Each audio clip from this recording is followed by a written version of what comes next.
kapag nanalo kayo, magagantihan lang.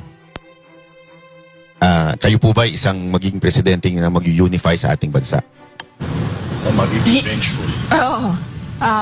Wala kasi sa ugali ko yung pagiging vindictive at ano bang tawag dyan? Yung gumaganti. Kung makikita nyo sa governance ko, noong ako ay mayor ng Davao City, tumanggap din, nung kampanya, tumanggap din ako ng sobrang katakot-takot na banat mula sa naging katunggali ko at the time bilang mayor candidate. Pero nung ako ay umupo, tapos na yung lahat ng nangyari nila, ng banat nila sa kampanya, lahat ng sinabi nila, wala na yon. Tapos kung maalala nyo, nung ako ay mayor, hindi ako gusto ng mga tao na nakapalibot kay dating Pangulong Rodrigo Duterte. Hindi naman natin tinatago yan.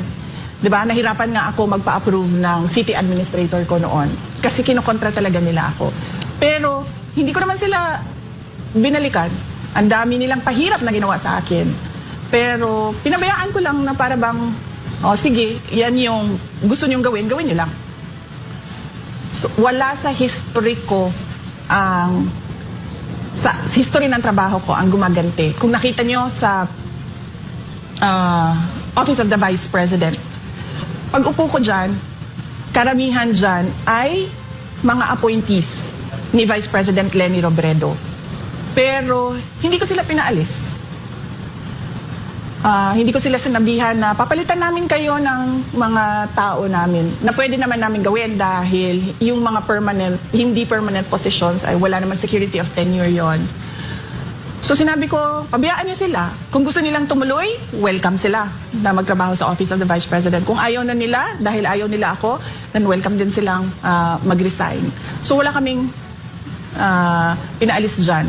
Noong ako ay umupo, wala akong hindi ko sinilaan si dating Vice President Leni Robredo sa mga ginawa niya bilang Vice President. In fact, gusto nga sana namin yung mga legacy ng mga nakaraan ng mga Vice President ay malaman ng mga tao kung ano yung mga accomplishments nila at mga ginawa nila.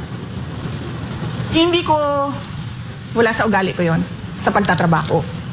Pero ito lang ang sasabihin ko. Hindi pwede na walang managot.